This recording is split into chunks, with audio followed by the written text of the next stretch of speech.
교리학교를 사랑해 주시는 여러분, 안녕하세요. 오늘은 강의에 앞서 하이델베르크 요리문답 1문으로 만든 찬양을 소개하는 시간을 갖도록 하겠습니다. 살아서나 죽어서나 우리의 유일한 위로 되시는 주님을 함께 묵상하는 시간이 되기를 소망합니다. 나는 몸과 영혼을 가진 사람, 살아가다 죽는 그런 사람이죠.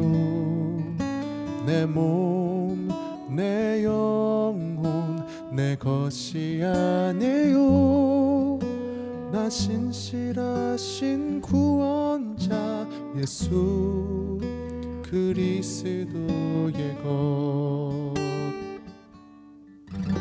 예수 나의 모든 죄로부터 보배로운 피로 해방시키셨네. 머리털 하나도 떨어지지 않게 하늘에 계신 아버지 나를 보호해 주시네. 예수 내 주, 내 영원한 생명, 성령을 통하여 보증해 주시네. 이제 주 위에 내 마음 드려요. 나 신실한 마음으로 준비하도록 하시네.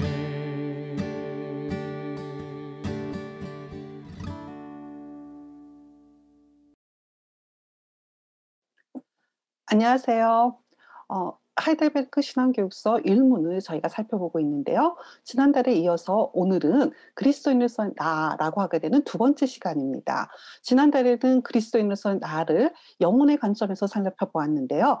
오늘은 몸의 관점에서 살펴보려고 합니다. 그래서 진리를 선택할 수 있는 힘을 가진 존재로서 몸이 가지고 있는 것의 의미가 무엇이고 그리스도인으로서 몸을 가진 존재로서 어떻게 살아가야 되는지를 생각해보는 시간이 되었으면 좋겠습니다. 우리가 하이델베르크 신앙교육서 1문을 시작했는데요. 삶과 죽음에 있어서 당신의 유일한 의로는 무엇입니까? 몸과 영혼을 가진 나는 삶과 죽음 둘 다에 있어서 나의 것이 아니라 나의 신실한 구원자 예수 그리스도의 것입니다. 라고 하게 되는 이 구절 속에서 지난달에 저희들이 삶과 죽음이라고 하게 되는 단어와 그다음에 당신이라고 하게 되는 질문에 포인트를 두었었죠. 삶과 죽음에 적용될 수 있는 거기에 적용해서 우리가 얻을 수 있는 유일한 하나밖에 없는 유일어가 무엇인지를 질문했었습니다. 우리가 살아가는 삶뿐만 아니라 죽음에도 적용될 수 있는 그 유일한 위로, 그 유일한 위로를 찾아가는 것, 그것을 찾아가기 위해서 이 하이델베르크 신앙교육서는 하나의 단초를 우리에게 주고 있는데요. 그게 바로 몸과 영혼을 가진 나의 존재를 설명하는데 나는 이렇게 그냥 답을 준 게 아니라 몸과 영혼을 가진 나의 존재에 대한 규정을 내리면서 시작하고 있다는 것에 주목하였죠. 그래서 이 몸과 영혼을 가졌는데 근데 그 영혼을 가진 그 영혼을 가진 나가 무엇을 할 수 있는지에 대해서 지난달에 생각했었습니다. 그래서 영혼을 가진 나는 죽음 둘 다에 있어서 나의 것이 아니라 나의 신실한 구원자 예수 그리스도의 것이라는 것을 알 수 있는 것, 그러니까 알 수 있는 가능성을 가진 존재, 그 존재로 하나님께서 우리 인간을 만들어 주셨다라는 거죠. 그래서 내가 그리스도와 연합된 존재, 그리고 내가 그리스도와 연합돼서 그 안에 속해서 함께 더불어서 살고 가고 있다라는 것을 알 수 있는 그 가능성을 가진 존재로서 하나님께서 나를 만드셨는데 그 흔적을 우리는 우리의 삶 속에서 정말 그것을 느낄 수 있다라는 거죠. 내가 정말 영혼을 가지고 있고 그 영혼이 지금 현재 나와 더불어서 그 하나님을 알 수 있는 그 길로 갈 수 있게끔 생각하게 하고 판단하게 하고 양심의 가책을 느끼게 하면서 그곳으로 나를 갖다 이끌고 있다라는 거. 그것을 우리는 흔적을 느낀다라는 거예요. 그래서 우리는 영혼을 가지고 있기 때문에 우리가 그리스도에 연합된 존재로서 예수 그리스도의 것이고 그 유일한 의로 속에 우리가 거하는 것을 알게 된다라는 거죠. 그러면은 오늘 우리가 생각하게 되는 것은 바로 그 유일한 위로에서 그냥 아는 것에서 그치는 게 아니라 그것을 우리가 알고 '아 그렇구나.'라고 감탄하고 인지하고 그리고 어떤 통찰력을 갖는 데서 멈추는 것이 아니라 우리는 거기서 한 걸음 더 나간다라는 거죠. 우리가 지난달에 봤던 우르시누스의 위로라는 거 하겠던 그 정의에서부터 또 한번 시작해 보려고 하는데요. 선한 것과 악한 것을 서로 대비시켜 추론한 특정의 결과로서 생기는 것. 바로 이 지점, 선한 것과 악을 갖다가 대비했다 그랬던 것은 선과 악이 존재하고 있는데 그 두 가지 존재하는 선과 악 사이에서 어떤 것이 선한 것인지 어떤 것이 악한 것인지 악이란 것은 어떻게 존재하게 되고 우리가 살아가는 데서 선한 방향으로 간다라는 것은 어떤 것을 의미하는지 우리의 삶에 있어서 우리가 무던히도 철학적인 주제가 아니더라도요. 철학적인 사유가 아니더라도 우리의 삶 속에서 느끼게 되는 선이라는 거, 악이라는 거에 대한 문제는 우리는 언제나 직면하면서 살고 있거든요. 그 선택의 기로 속에서 우리가 깊이 철학적인 것을 고민하지 않는다 할지라도 우리는 좋은 것과 나쁜 것 그리고 우리가 앞으로 우리의 삶에 있어서 더 유익한 것은 무엇이고 우리에게 해를 끼치는 것은 무엇인지를 생각한다라는 거죠. 이 하이델베르크 신앙교육서를 그 작성자였던 우르시누스는 바로 위로라고 하게 되는 유일한 위로를 찾아가는 데 있어서 우리의 위로는 이 선과 악을 대비해서 추론하게 되는 그 영혼이 가지고 있는 그 기능을 통해서 우리가 그것을 찾아가야 된다라고 얘기하고 있습니다. 그게 바로 영혼의 역할이죠. 그런데 거기서 한 걸음 멈추는 게 아니라 한 걸음 더 나아가고 있는데요. 그게 바로 뭐냐면 이 거기서 선을 선택해요. 선을 선택하고 선택하고 난 다음에 우리의 비통함을 누그러뜨리고 인내로 악을 견딘다라고 표현하고 있었습니다. 그러니까 지금 우리가 몸을 가진 그리스도인으로서 생각해야 될 포인트는 바로 여기에 있습니다. 우리가 선을 선택하는데 그 선을 선택하는 의지가 발현이 돼야 되는데 그 의지가 정확하게 발현이 될 수 있기 위해서는 지금 우리는 비통함을 누그러뜨리고 인내해서 악을 견뎌야 된다라는 거죠. 지금 우리가 살아가고 있는 세상에는 악이 존재하고 있고 그 악에 대항해서 선이라고 하게 되는 것을 우리는 선택을 해야 되고 이 선을 끝까지 유지하기 위해서 인내하는 악을 견디는 힘이 필요하다라는 거죠. 그 악을 견디는 삶에 있어서 우리는 몸을 가지고 있다라는 것을 생각해 보려고 합니다. 지금 보신 것처럼 이것은 우르시누스가 우리에게 주었던 위로의 정의였습니다. 이 위로의 정의를 머리에 염두에 두시고요. 우리가 이 그리스도인들이 어떻게 그 위로 비통함을 견뎌내가는지의 그 하나의 샘플로 떠오르는 한 사람이 있는데요. 그 사람은 바로 네로입니다. 우리가 잘 아시다시피는 네로는 로마에서 기독교인들을 박해했던 황제죠. 그래서 첫 번째 박해가 지금 네로로부터 시작하게 되는데요. 이 네로의 박해는 우리 성경 속에서도 그 흔적들을 찾아볼 수 있습니다. 우리가 보통 초대교회의 그 박해를 10대 10 가지의 박해가 존재한다라고 얘기해요. 그러니까 네로로부터 시작해 가지고 10 번의 커다란 박해들이 있었다라는 거죠. 그러니까 그리스도인들로 초대교회에서 살아간다라고 얘기하게 되는 것은 어떤 의미에서 본다 그러면은 그런 박해를 견디어내는 삶, 견디고 그것을 갖다가 고난을 견디고 인내하는 삶이 그리스도인들의 삶이었다라는 것을 알 수 있어요. 그때에 여러분들에게 하나의 이야기를 조금 들려드리려고 하는데요. 그 폴리카이라고 하게 되는 폴리캅의 이야기를 조금 들려드리려고 해요. 아주 유명한 이야기인데요. 이 폴리캅이 마지막 생애를 갖다가 화형을 당하면서 순교를 하게 되는데요. 그 마지막 순교의 장면에서는 그 화형을 청하려고 했던 그 총독 그러니까 재판이 이루어지게 되는 그 총독이 회의를 하는 장면이 나와요. 그 회의의 장면 속에서 폴리캅이 어떻게 대답을 하는지가 굉장히 재밌습니다. 우선은 사실 폴리캅이 화형을 그러니까 지금 그리스도인이 됐다라고 얘기하게 되면 그리스도인으로 인해서는 이단자로 해서 신앙을 부인하도록 유도되게 그 재판석에 섰을 때의 나이가 그렇게 적은 나이는 아니에요. 그렇지만은 그에게 그 상황 속에서 그에게 권면을 하죠. 권유를 해요. 회유를 해요. 뭐라고 얘기하냐면 "너를 이렇게 가지고 있는 신앙을 조금 버리라는 거죠. 버리는데 "너희들이 가지고 있는 신앙을 이 바로 무신론자들의 신앙하고 유사한 것 같아." 이렇게 얘기하는 거예요.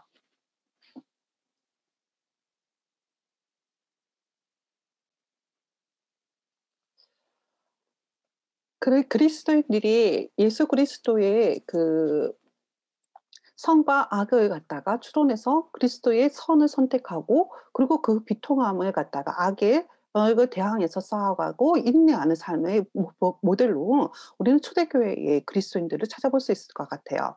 우리가 초대교회의 그리스도인들을 보시게 되면은 그 초대교회의 역사는 박해의 역사다 해도 무방할 정도로 굉장히 많은 박해가 이루어졌었는데요. 우리가 잘 아시는 것처럼 이 네로의 박해가 첫 번째 박해였죠. 이 네로의 박해는 신약 성경 안에도 그 흔적들을 우리가 찾아볼 수가 있는데요. 이 네로의 박해로부터 시작해 가지고 10 번의 박해가 계속해서 있었던 것이 초대교회의 역사라고 한다 그러면 초대교회를 살아갔던 그리스도인들은 거의 박해 아래에서 살아갔다 해도 무방할 정도로 그들의 삶 자체가 고난이었고 그리고 악을 인내하는 삶이었다 해도 무방하다라고 생각이 듭니다. 오늘 여러분에게 제가 하나의 이야기, 순교의 이야기를 들려드리는데요. 그 순교의 주인공은 바로 폴리카비입니다. 폴리카비 적지 않은 나이에는 지금 재판장 앞에 서게 됩니다. 총독이 "너희 가지고 있는 신앙, 그 신앙은 잘못된 신앙이다. 너희들이 가지고 있는 신앙은 잘못됐으니 너희들 신앙을 버리고 올바른 신앙으로 다시 되돌아오라."고 회유를 하는 장면이 그의 마지막 순교 장면의 이야기 속에서 나오는데요. 그 이야기 속을 자세하게 들여다보면은 재미있는 단어들이 나오게 되는데 그 단어에 대해서 좀 설명을 좀 드리려고 합니다. 이 폴리캅스를 갖다가 속죄 총독이 재판정 안에 들고 옵니다. 불러들입니다. 그리고 이야기해요. 뭐라고 얘기하냐면 "너의 마음을 바꿔라. 지금 너는 잘못되어 있는 무신론자들이다."라고 얘기하는 거예요. 어 왜 무신론자라고 얘기했을까? 무신론자라고 하게 된다 그러면은 신이 존재하지 않는다고 생각하는 사람들을 우리가 무신론자라고 하는데 왜 그 속주 총독은 이 폴리카프 보고 "너가 믿는 그리스도교." 그 너가 믿는 그리스도가 바로 뭐라냐면 무신론이라고 얘기하는 거예요. 그렇게 생각할 수 있었던 것은요. 생각하게 되는 이유는 이 판테온이라고 하게 되는 로마의 종교의 가장 핵심적인 아주 특징을 드러나게 되는 게 판테온인데요. 판테온이란 말 자체가 가지고 있는 것이 모든 신들이 다 여기에 있다라는 거죠. 그래서 이 모든 신, 판이라고 하게 되면 모든인데 모든 신들이 여기 안에 있는데 지금 그 내부를 보시게 되면 그 신들을 다 어떻게 했냐면 형상화시켜 줬죠. 근데 우리가 그리스도인들이 하나님을 믿는다라고 얘기하고 신이 존재한다라고 얘기하고 있으면서도 불구하고 신이 눈에 보이지 않는 거야. 신이 형상화되지 않았던 거죠. 그 신이 형상하지 않았기 때문에 "너희들은 무신론자야." 이렇게 얘기했던 거야. 그래서 너희들은 지금 신이 존재하지 않는다고 그러니까 신이 없으니까 어떻게 신을 만들고 신이 있는 바로 보여 있는 그 신을 믿으라고 회유하는 거죠. 이 속주 총독이요. 그거 말을 그러니까 회유에 넘어가지 않자 그에게 위협을 하는데 첫 번째 위협이 뭐였냐면요. "야 나한테는 지금은 이러한 맹수들이 있다."라는 거죠. "너가 지금은 그 마음을 바꾸지 않으면 내가 지금 맹수들로 하여금 너한테 지금은 너 맹수들에게 너를 집어던질 거야." 여러분이 아시는 것처럼 초대교회에서는 이러한 핍박들이 많았다라는 거 여러분들이 이 교회 생활을 하시면서 많이 들어보셨을 텐데요. 이러한 회유에 이 폴리캅이 뭐라고 대답하냐면 오히려 야수를 부르라고 그래서 "맹수들을 부르십시오. 맹수들을 부르십시오." 해서 어느 누가 더 좋은 곳에서 더 나쁜 곳으로 돌아서는 사람들은 없다라는 거죠. 그리고 저는 지금 사악한 것에서 오히려 의로운 곳으로 바뀌고 있는 것이 더 고귀한 일이라고 생각합니다. 이렇게 대답했대요. 대단하죠. 그러니까 지금 현재 본인이 지금 믿고 있는 예수 그리스도 그 예수 그리스도를 통해서 구원의 길로 들어섰다는 거 그것이 더 귀하고 좋은 것인데 지금은 더 사악한 곳으로 자기는 내려갈 일이 없다라는 거죠. 그 맹수를 불러들이고 그곳으로 자기를 집어넣어라 이렇게 얘기해요. 그러자 이 총독이 또다시 회유를 하게 되는데요. 그때 뭐라고 얘기했냐면 "내가 너를 갖다가 지금 화형에 처하겠다라는 거죠. 이런 화형에 처하는 것은 지금 그림에서 보이는 것처럼 네로 황제 때에도 분명히 있었습니다. 그리스도인들을 박해하는 과정 속에서 때리고 그리고 그들을 네 박해하는 것뿐만 아니라 화형을 처하게 되는 것의 모습들을 우리가 보게 되죠. 불에 태운다라는 거죠. 사실 불에 탄다라고 얘기하는 것, 내가 살아있는 동안에 불이 타고 있는 그 고통을 견뎌내야 된다라고 하는 것은 글쎄요. 어떤 다른 고통에 비해서도 엄청난 고통일 것이다 생각이 듭니다. 내 살이 타고 있다라는 거. 근데 이 어 이 어떻게 보면은 이렇게 위협하고 있는 그 총독을 향해서 폴리캅시 이야기예요. 지금 네가 나한테 불에 태우겠다고 얘기하는데 그 불에 태우는 고통은 고작해야 1시간이야. 그러니까 1시간이면은 끝나는 거야. 근데 너가 지금 예수 그리스도를 믿지 않게 되면 우리는 마지막 때에 하나님 앞에 그리고 예수 그리스도 앞에 심판대 앞에 서게 될 텐데 그 심판대 앞에서 내가 그 지옥에 떨어지게 됐을 때 그 영원한 불이 나한테 있게 되는데 그 심판과 그러고 그 꺼지지 않는 불 앞에서 내가 그 불을 앞에 두고서 지금 1시간의 고통을 갖다가 때문에 마음을 바꿀 수는 없다라고 단호하게 얘기합니다. 지금 폴리캅이 바라보고 있는 그 시선은 바로 마지막 때에 이루어지게 될 예수 그리스도가 다시 오심으로써 이루어지게 될 그 심판의 자리가 그가 바라보고 있는 소망하고 있는 자리라는 것을 알 수가 있죠. 그 소망하는 자리를 두고 그는 지금 이러한 자신의 몸을 향해서 두려움으로 야수를 보내고 불이라고 하게 되는 그것을 위협하고 있는 그것을 어떻게 하냐면 견뎌내고 있는 거기서 대항하고 있는 모습을 우리가 보게 됩니다. 지금 이 초대교회의 모습은 우리가 성경 속에서 바울의 모습 속에서도 우리가 보게 됩니다.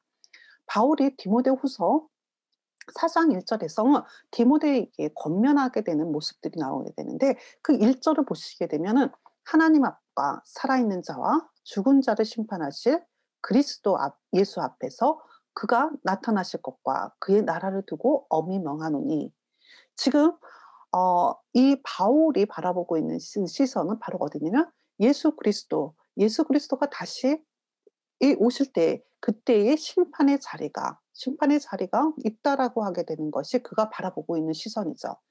그러면 왜 그 마지막 심판의 자리를 갖다가 바라보고 있으며 그리고 왜 그리스도인으로 하여금 그 시선을 바라보게끔 할까? 그 이유는 무엇일까라고 했을 때 아주 명확합니다. 디모데후서 4장 8절에 보게 되면 "이제후로는 나를 위하여 의의 면류관이 예비되었으니 주 곧 의로우신 재판장이 그날에 내게 주실 것이며 내게만이 아니라 주의 나타나심을 사모하는 모든 자에게도니라." 그렇게 되어 있습니다. 지금 마지막 때를 바라보고 그리스도인이 마지막 때를 바라보면서 견뎌야 되는데 그 견디는 그 기간에 바라보는 그 목적하는 우리의 시선의 자리에서 의의 면류관이 예비되어 있다라는 거죠. 그 의의 면류관이 바로 재판장이신 예수 그리스도께서 우리에게 주실 거라는 거죠. 그거는 단지 바울에게만 적용되는 게 아니라 예수 그리스도를 믿는 모든 그리스도인에게 주시는 그 의의 면류관, 그 의의 면류관이 있기에 우리가 이 땅에서의 고난과 고통을 견뎌낼 수 있다, 인내할 수 있다라고 이야기하고 있습니다. 그러면은 이 마지막 때까지 가게 되는 곳에 바울이 우리에게는 직무가 주어진다. 우리의 몸을 통해서 우리의 삶을 통해서 이루어야 될 직무가 주어지게 되는데 바울은 그때 자신의 직무를 뭐라고 얘기하냐면요. "내가 모든 일에 신중하여 고난을 받으며 전도자의 일을 하며 내 직무를 다하라." 그랬습니다. 그러니까 지금 그 디모데에게 뭐라 그러냐면 전도자의 직무가 있다. 지금 너에게 전도자의 직무가 있고 그리고 바울 스스로도 그 전도자의 직무를 갖다가 수행했죠. 수행하게 되는데 그것을 수행할 때에 뭐라고 그랬냐면 "고난을 받는다."라고 했습니다. 무슨 또 어떤 상황이길래 왜 그렇게 어떤 의미에서 본다 그러면 그때의 시대의 상황 속에서 지금 전도자로 가게 되는 것이 그게 선의 길이고 정말 올바른 길인데 그 길을 가시는 길 자체가 녹록하지 않다라는 것을 암시하고 있죠. 고난이 존재한다라는 거죠. 고난을 받게 될 거라는 거죠. 그래서 직무를 수행하게 될 때에 말씀을 전파할 때에 "어든지 못어든지 항상 힘쓰는데 범사에 오래 참으라."고 얘기했습니다. 그러니까 고난이 있을 테니까 오래 참아라. 그리고 가르칠 때에 "경책하며 경계하며 권하라."라고 되어 있어요. 그러니까 전도자의 길이라고 하는 거, 하나님께서 예수 그리스도를 통해서 완성하신 그 구원의 사건을 갖다가 가르치고, 그 구원의 사건을 가르친다는 데서 옳고 그름이라고 얘기하게 되는 그 것을 갖다 판단할 수 있게끔 그 경계를 갖다가 알려주는 것이 필요하다라는 것을 이야기하죠. 그러면은 이 경계를 알려준다라고 얘기하게 되는 거, 선과 악의 경계를 알려준다라고 얘기하게 됐을 때는 분명한 것은 선을 선택하는 순간 악에 대해서는 어떻게 되냐면 경계하고 그것을 저항하고 물려 자신의 자리에서 멀어지도록 해야 되는 일이 주어지게 되는 거죠.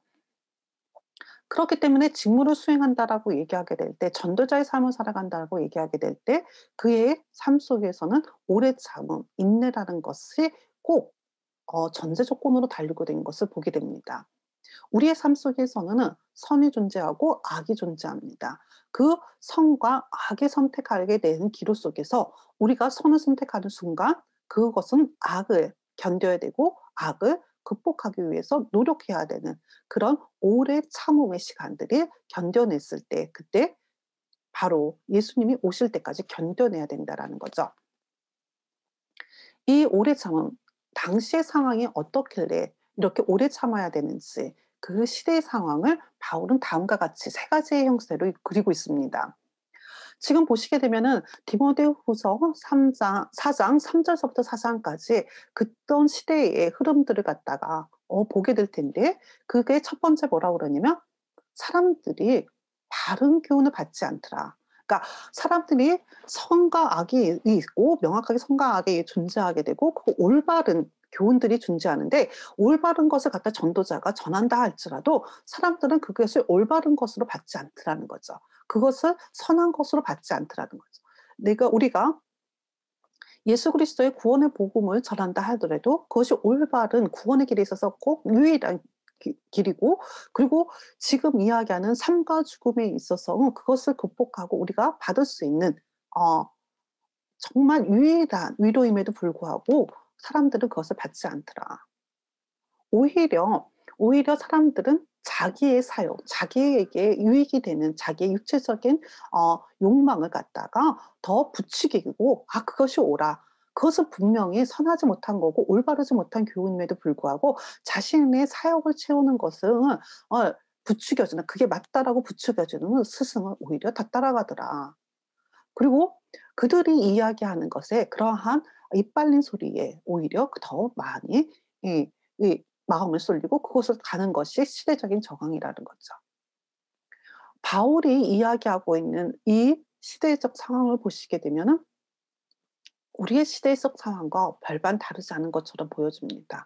우리의 상황 속에서 지금 바른 교육을 받지 않은 사람들, 오히려 자신의 가지고 있는 내적인 욕망과 자신의 평안함, 그리고 안위를 갖다가 오히려 더 올바른 선의 기준으로 삼게 되는 스승들이 과다하게 많이 있는 것을 보게 되죠. 사람들의 모든 관심은 바로 그쪽으로 다 쏠려가 있는 것처럼 느껴지게 됩니다.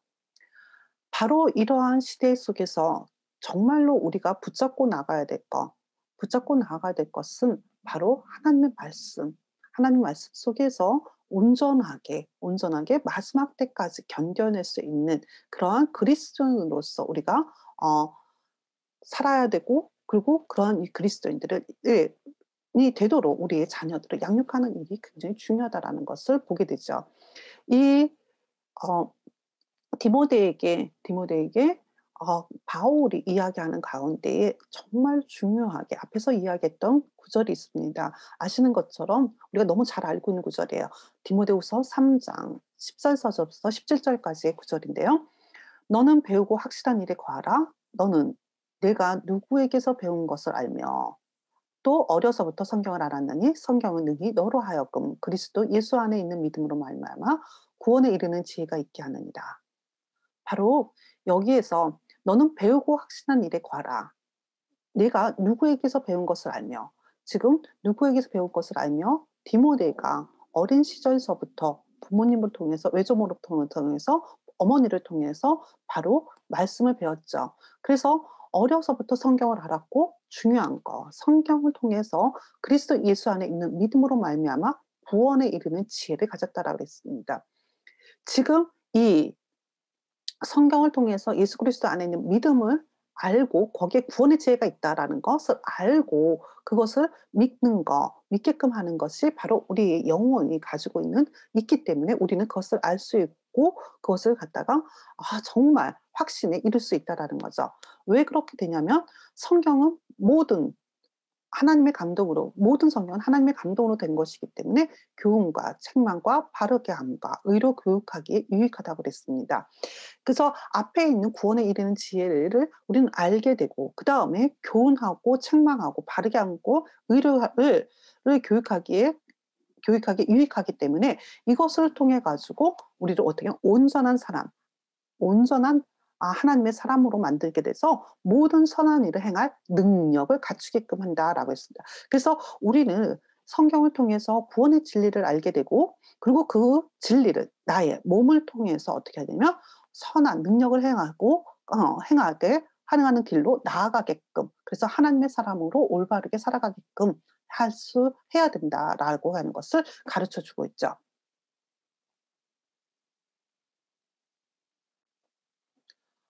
어 바울의 이야기하는 속에서 바울이 디모데에게 했던 그 성경의 말씀의 내용들이 고스란히 하이델베르크 신앙교육서가 쓰여졌던 바로 이 일 하이델베르크가 쓰여졌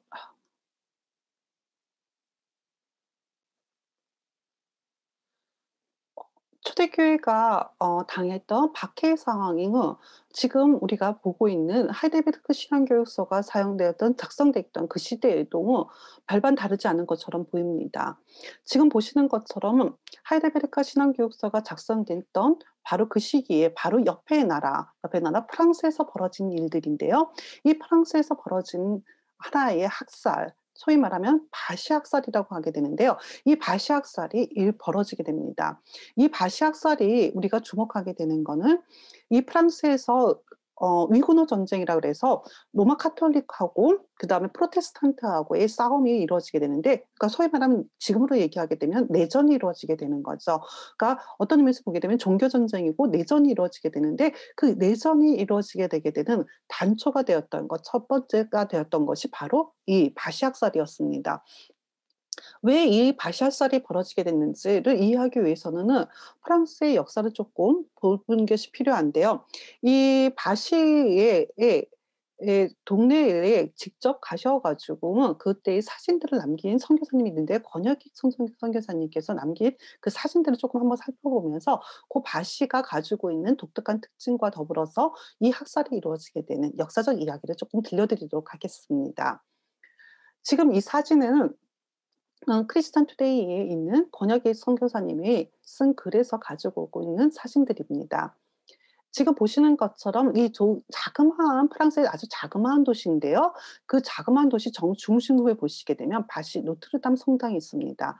이 성당의 그 크기를 본다 그러면 어느 정도로 이 마을이 로마 카톨릭이 강세였는지를 볼 수 있는 아주 단적인 이해가 될 수 있어요. 이 어마어마한 로마 카톨릭의 거대한 권력을 볼 수 있는 성당이 거기에 중심부에 자리 잡고 있습니다. 그 중심부로부터는 지금 바시 대학살 사건이 일어났던 아까 그림에서 봤던 그 험각 같은 곳이 아주 자그마한 것이 지금 현재 보존되어 있는데요. 이 보존되는 이곳 지금 바시 대학살 사건 현장을 복원시켜 놓고 있습니다.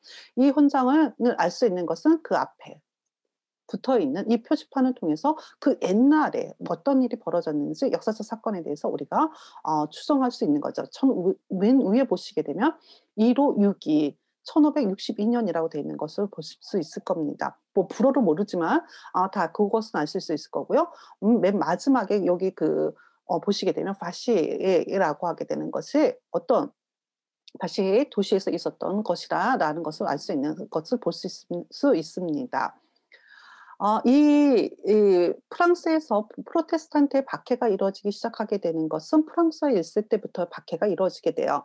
뭐 다 아시는 것처럼은 팜플렛 사건이라고 하게 되는 사건을 통해서 이 프랑스 1 세가 프로테스탄트를 박해하기 시작하게 되고 그때서부터 순교자들이 나타나기 시작하게 되는데 사실 프랑스 1 세 때에 보다도 더 큰 박해가 이루어지게 되는 것은 프랑스 1 세가 죽고 난 다음 그의 아들 앙리 2 세가 왕위를 맡게 되는데 이 앙리 2세 같은 경우에는 소위 말하는 종교 재판소까지 만들었어요. 그래서 종교 재판소를 만든 이유가 뭐냐면 프로테스탄트인들이라고 하게 되면 자기의 신앙이 이 프로테스탄트다라고 주장하는 사람들이 있다면은 그 사람들은 그 시대 그 프랑스에서는 이단자이기 때문에 바로 종교 재판소에 해부가 될 수가 있는 거죠. 그러면 종교 재판소에 해부가 된다면 그건 바로 어떻게 되면 화형이 처해지게 되는 거죠. 그래서 종교 재판소까지 앙리 2 세에게 가 만들죠. 그러니까 그 정도로 프랑스에서 프로테스탄트의 박해가 심해지고 있다라는 것을 알게 됐는데요. 어 이 앙리 2 세가 그 공교롭게도 그 마상이라고 하게 되는 시합에 들어갔다가 그 창에 눈이 찔려 가지고 눈이 찔려서 다치게 되는데 그것이 굉장히 몸이 굉장히 큰 위협적인 저기 상처였던 것을 보여줍니다. 그가 그 상처로 인해서 그것을 다치고 난 다음에 죽음을 맞이하게 되고요. 그리고 그 뒤를 이어 가지고 프랑스 2 세가 그 왕위를 갖게 되는데 사실 프랑스 2 세도 그렇게 몸이 그렇게 썩 이렇게 그 튼튼하 건강하지가 못했어요. 그러니까 건강하지 못하다 보니까 그리고 어린 나이에 왕위를 갖다가 맡게 되니까 여러분들이 어린 나이에 왕위를 맡게 되면은 정치를 누가 하게 되냐면 이 카트린 드 메치라고 하게 돼 그의 어머니가 그 뒤에서 소위 말하면 석정 정치를 하게 되는 거죠. 바로 이 바시악살이 이루어지게 되는 시점이 바로 이 시기하고 맞물리게 됩니다. 그래서 카트린 드 메디치가 섭정을 하게 되는 프랑스에서 섭정하는 그 시기에 이 바시악살이 일어나게 되는데요. 여러분들 지금은 이거 카트린 드 메디치 하게 되면 이름 자체가 뭔가 프랑스하고는 어울리지 않는 것 같은 느낌 드시나요? 그리고 메디치 하게 되면은 어디서 한번 들어본 적이 있으신가요? 글쎄 어 쪼끔 교회 교회사 또는 역사에 관심 있는 분들이라고 하게 되면은 르네상스라고 하게 되는 우리가 근대로 넘어가는 데 있어서 아주 거대한 무대 보호 운동이 일어나게 되는 르네상스에 대해서 다들 들어보셨을 텐데요. 그 르네상스에서 중요한 가장 핵심적인 역할 그러니까 그러한 이탈리아가 그렇게 거대하게 문해부흥을 일으킬 수 있는 그런 재정적인 지원을 했던 가문이 하나 있었는데 그게 바로 메디치 가문이었어요. 바로 이 메디치 가문의 딸이 바로 이 프랑스의 왕비인 거죠. 아 어 이 프랑스인들이 가지고 있는 그 민족적인 특성을 보게 되면 그들이 자신의 가지고 있는 그 프랑스인이라고 하게 되는 그런 민족적인 자존감이 굉장히 센 나라인데 지금 왕비가 바로 어디냐면 이탈리아에서 온 왕비거든요. 이탈리아에서 온 메디치의 가문에 있는 온 왕비가 자신의 나라를 갖다가 지금 다스리게 됐다라는 거죠. 그렇기 때문에 사실 메디치 스스로도 카트린 스스로에도 그것이 굉장히 약점으로 잡히게 된 거죠. 이 당시에 프랑스의 그 권력을 쥐고 있었던 가문이 있었는데 그 가문이 기즈공인데요. 이 기즈공은 로마 가톨릭을 등에 업고 있었고 그리고 그 프랑스가 가지고 있는 그 민족적인 자존감을 갖다 자존심을 가지고 것에 그 뭐랄까요? 권력을 쥐고 있었던 사람인데 카트린 드메치도 카트린도 어쨌든 기즈공의 기즈 가문하고의 그 대결 구도 속에서는 자신의 입지를 갖다가 만들어야 되는 만들어야지 이들과 같이 대결해서 자신이 왕 프랑스를 통치할 수 있을 거라 생각이 들었던 거예요. 그러면은 이 기즈공에 대항해서 자신의 뒤를 갖다가 서포트해 줄 수 있는 자신의 뒤를 갖다가 지지해 줄 수 있는 하나의 그룹에 뭐가 어디가 있나라고 봤을 때 보니까 바로 누가 들어오냐면 바로 프로테스탄트인들이 눈에 들어오게 된 거죠. 그러니까 칼빈의 신학의 영향력으로 인해서 굉장히 세대를 갖다가 확산되고 있었던 바로 그 프로테스탄트인들 칼빈주의자들을 눈에 들어오게 되고 이들을 통해서 로마 카톨릭에 등을 쥐고 있는 이 기즈 가문에 대항할 수 있는 세력으로 이들의 힘을 갖다가 힘을 내 편으로 만들어야겠다 생각을 한 거죠. 그러면은 이제 프로테스탄트를 갖다가 자식의 편으로 만들기 위해서 그들에게 뭔가 조금 마음에 들 수 있는 뭔가를 갖다 제안을 해야 되잖아요. 그래서 그가 그 하나의 제안을 하게 되는데요. 그 제안이 뭐였냐면 이 프로테스탄트 안에 수장격의 역할을 하게 된 잔 달브레를 통해 가지고 하나의 회의를 갖다가 제안하게 됩니다. 그 회의가 바로 뭐였냐면은 소위 말하는 푸아시 회담인데요. 이 푸아시 회담은 로마 카톨릭을 대표하는 사람들과 그리고 프로테스탄트를 대표하는 자들이 같이 모여 가지고 회담해서 어떻든 한 나라 안에서 서로 좀 합의하면서 공존할 수 있는 방법을 갖다가 "찾아봐라."라고 하게 되는 것을 명한 거죠. 그래서 그 단달브레에 의해서 누가 들어오게 되냐면 테오도르 베자가 이 회담에 참석하게 됩니다. 이때에 있었던 곳이 푸아시라고 하게 되는 곳인데요. 지금 가서 프랑스를 보시게 되면은 굉장히 예쁜 곳이에요. 예쁜 도시고 아주 자그마한 말이에요. 파리에서 쪼끔 떨어진 곳인데 거기에 지금 남아 있습니다. 그때의 흔적들을 갖다가 생각하게 되는 표시들이 아직까지 남아 있는데요. 그 곳의 모습들 그 도시의 모습이 을 적어 왔습니다. 이것으로 인해서 이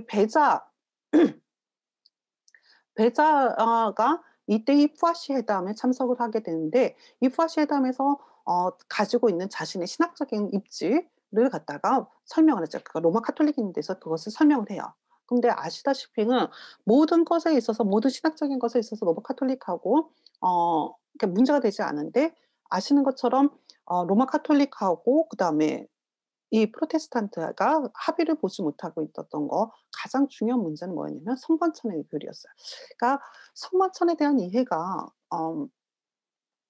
아주 밀접하게 예수 그리스도에 대한 예수 그리스도가 어떻게 존재하는지에 대한 문제와 밀접하게 연결이 되기 때문에 이런 신앙에 있어서 아주 가장 기본적인 문제이기 때문에 이것으로 인해서 서로 합의를 보지 못하죠. 이때 회담에서도 합의를 보지 못해요. 합의를 보지 못하게 되면서 결렬이 되는데 이 결렬이 되는 그것을 카트린이 어 옆에서 회의를 하죠. 그래도 쪼끔 어떻게 좀 합의를 보라는 거죠. "합의를 봐라." 그래서 어 이 시기에 서로에게 만족스러운 합의는 아니지만은 프로테스탄트 미군노들에게 있어서도 소위 말하면 예배를 드릴 수 있는 자유, 그러니까 아주 제한된 것이지만 예배를 드릴 수 있는 자유를 갖다가 획득하게 되죠. 이 푸아시 회담이 우리에게 프로테스탄트인들에게 준 혜택이라고 한다면 혜택은 바로 이 적어도 예배를 드릴 수 있는 자유를 갖게 됐다라는 것인데요. 그 예배를 드릴 수 있는 자유가 있었기 때문에 그 이 바시에서 그 헛간 같은 그곳에서 예배를 드렸던 거예요. 그 예배를 드리는 곳에 지금 이 기즈공이 지나가게 돼요. 이 지역을 보시게 되면은 어 이 지역이 기즈 가문이 있었던 그 지역을 보시게 되면은 이 지역 자체가 기즈 가문의 소유거든요. 그 기즈 가문의 소유 안에서 지금은 프로테스탄트를 지지하고 프로테스탄트의 신앙을 가지고 있는 이 기즈 가문 안에서 예배를 드리고 있는데 그 예배에 찬양 소리가 다 무슨 소리였냐면 바로 프로테스탄트의 신앙을 예배를 드리고 있었다는 거죠. 그렇기 때문에 이 프랑스와 이 사실을 갖다가 기즈공잉을 지나가다가 예배드리는 소리에 가 들리니까 거기 가서 알아보니까 내가 내 소유의 땅에서 지금 프로테스탄트 위그노들이 예배를 드리고 있다라는 것을 알게 된 거예요. 그래서 그가 바로 가서 "내 땅에서 예배를 드리다니." 그러면서 가서 불을 지른 것이 바로 바시학살이었죠. 이 바시학살로 인해 가지고 어 그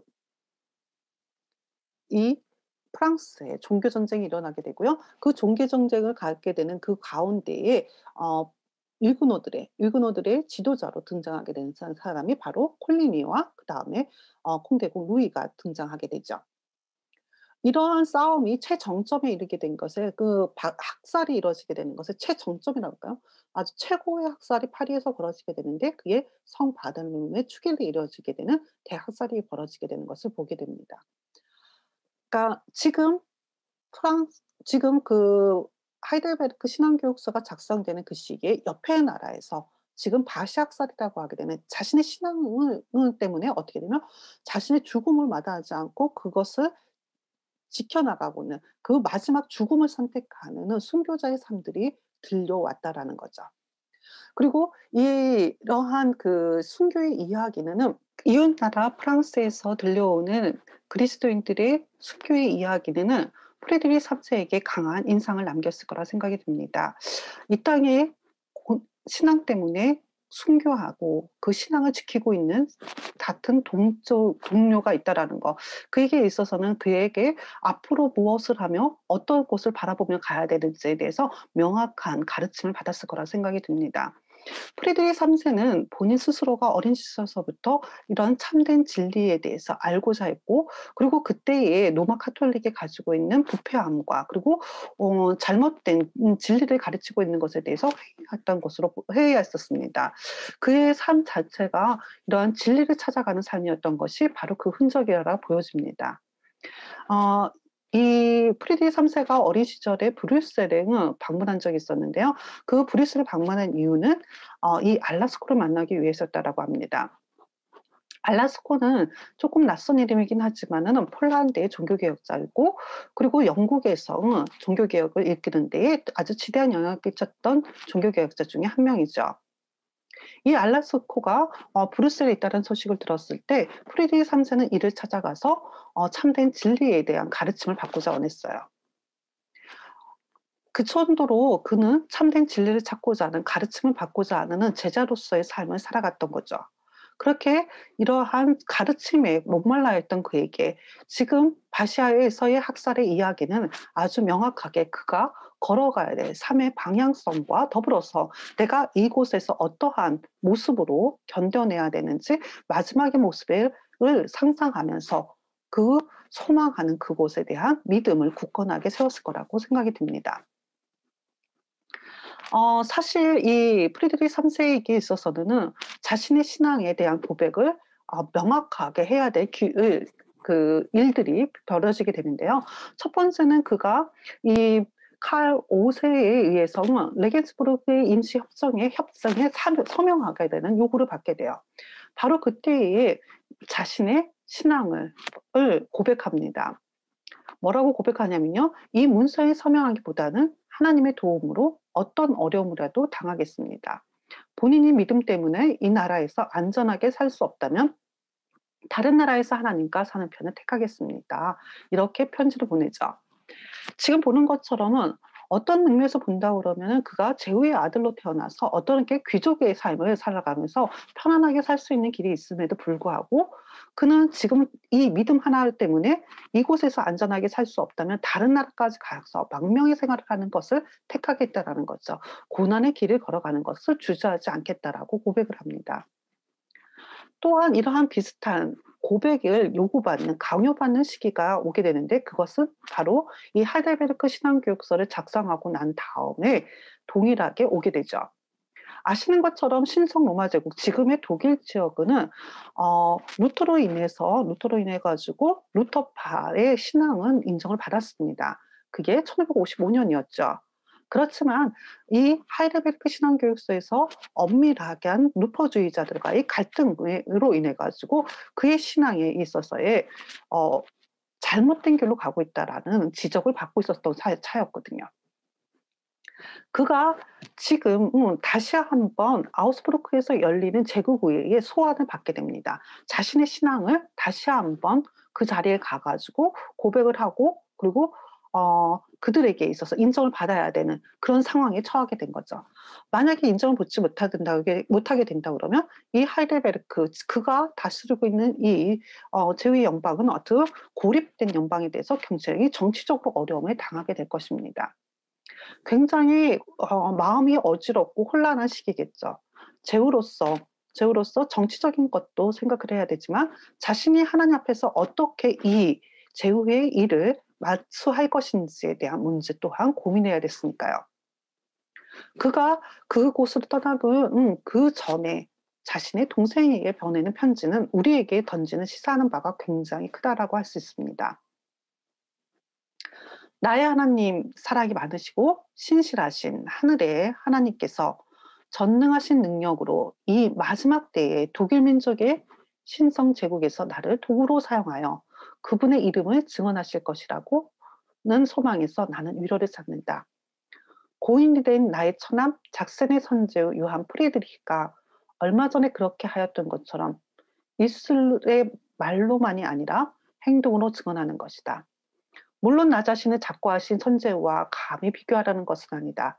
하지만 그 선제우를 거룩한 복음에 대한 참된 지식으로 지켜주신 동일한 하나님께서 여전히 살아계시고 나를 불쌍히 하고 미련한 사람, 나같처럼 불쌍하고 미련한 사람도 완전히 보존하여 주실 수 있으며 그분의 성령의 능력으로 그렇게 하실 수 있고 반드시 그렇게 하실 것이라고 나는 확신한다. 서로 피를 흘려야 하는 경우라도 보존하여 주실 것이다. 하늘에 계신 나의 하나님 아버지께서 나 같은 사람을 그러한 방식으로 영광스럽게 하시기를 기뻐하신다면 나는 이 세상에서나 영원한 나라에서 감사를 드려도 결코 다 드릴 수 없는 영예를 누리는 것이다. 이렇게 편지를 글을 보냈습니다. 여기서 보시게 되면은 그가 바라보고 있는 때가 바로 지금 앞에서 바라봤던 바울이 바라봤고 초대교회의 폴리캅이 바라봤던 그 마지막 때입니다. 그리스도인들이 바라봐야 될 시선, 그곳은 바로 예수 그리스도께서 다시 오시는 그 마지막 때를 바라보고 있어야 되는 거죠. 바로 그때를 바라보고 이 땅에 나를 보내신 그 이유와 목적하신 바가 있다라는 거죠.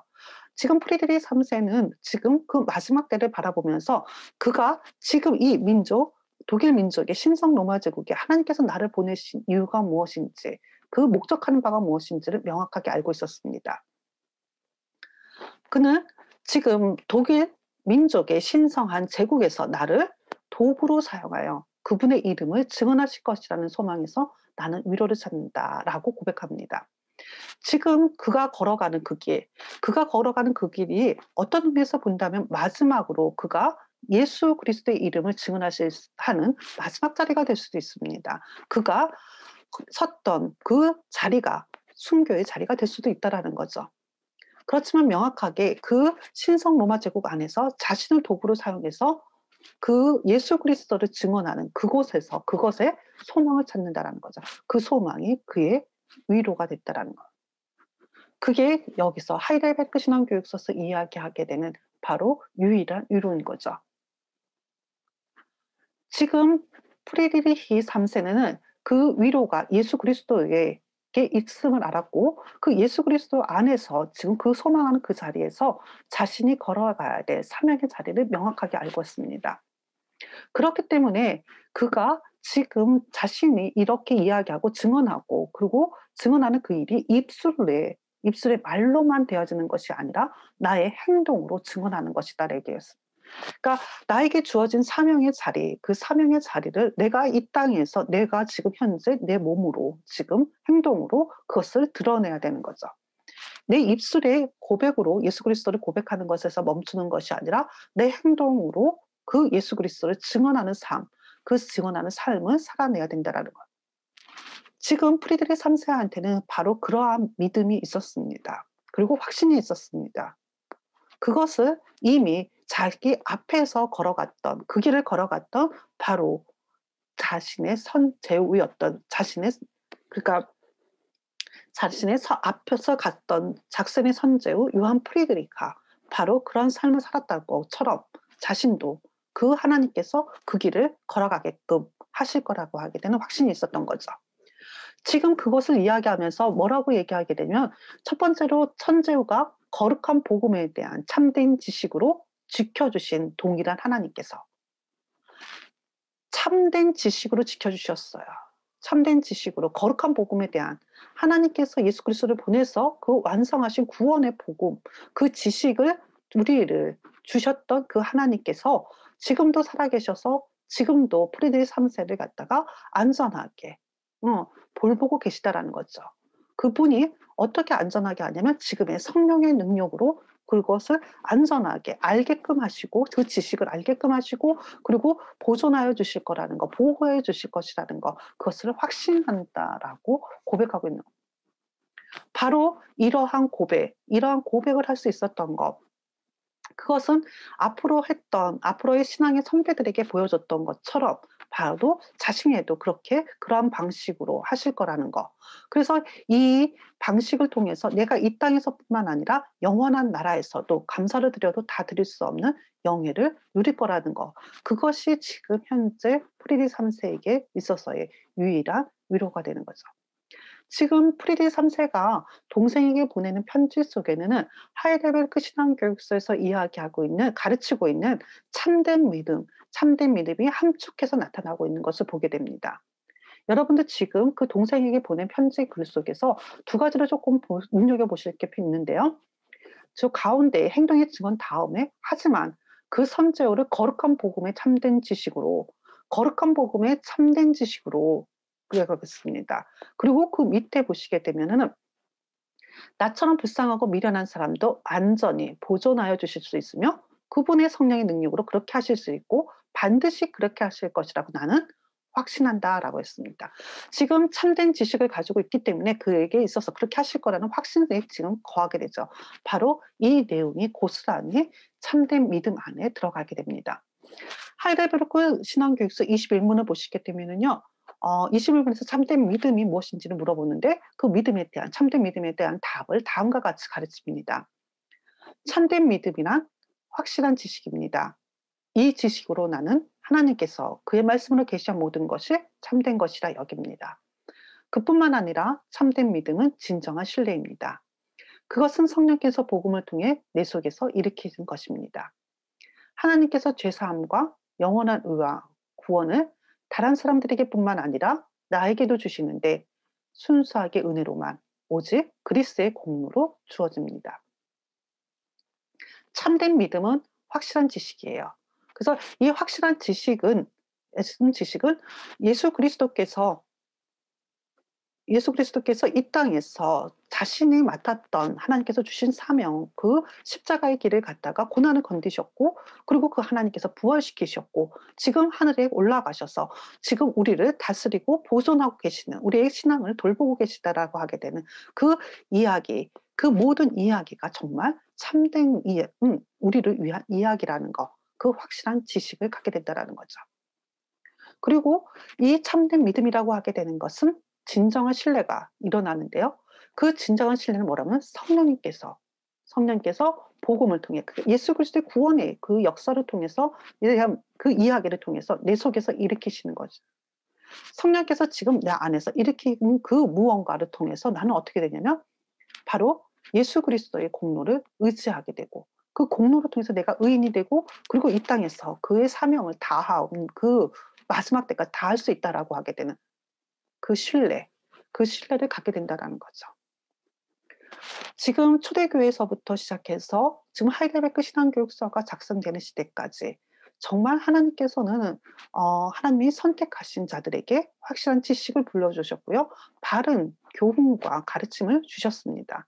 그 바른 교훈과 가르침을 받은 그리스도인들은 정말 예수 그리스도 안에서 그 안에 확고하게 신뢰함을 갖고 그들의 삶을 살아갈 수 있었던 거죠. 이 모든 것은 하나님이 보내주신 성령을 통해서 이루어진 일입니다. 예수 그리스도께서 그 하나님께 주신 그 구원의 사역을 완수하셨고 그 구원의 사역, 그 공로는 지금 우리에게 성령을 통해서 우리에게 주어지게 되고 우리는 그 성령의 이 주시는 그 은혜, 그 능력 안에서 바로 참된 그리스도인의 삶을 행동으로 살아낼 수 있게 되는 거죠. 이 삶을 살아내는 거는 한순간에 이루어지는 거 한순간에 내가 그러한 그리스도인의 참된 삶을 살았어라고 해서 되는 것이 아니라 완성되는 것이 아니라 그 마지막 때를 바라보면서 그 마지막에 우리를 바라보며 소망하면서 나아가는 그 긴 여정 동안 그 과정 동안 꾸준하게 인내하도록 하게 되는 그 힘을 갖게끔 하고 그리고 그 힘으로 살아가게끔 만드는 겁니다. 그것이 참된 믿음이 우리에게 주는 진정한 효력인 것이죠. 지금 우리가 하이델베르크 신앙교육서 일문을 접하면서 삶과 죽음이라는 것을 생각했습니다. 삶과 죽음에서 우리에게 주는 유일한 위로라는 것. 그것은 삶에 살아가는 우리의 과정 속에서도 그것이 유일한 위로가 되어야 될 뿐만 아니라 우리가 죽음이라고 하게 되는 아주 명확한 그 사실 앞에서 그것을 넘어설 수 있는 그 힘을 줄 수 있는 그 소망이 우리에게 위로가 되는 거죠.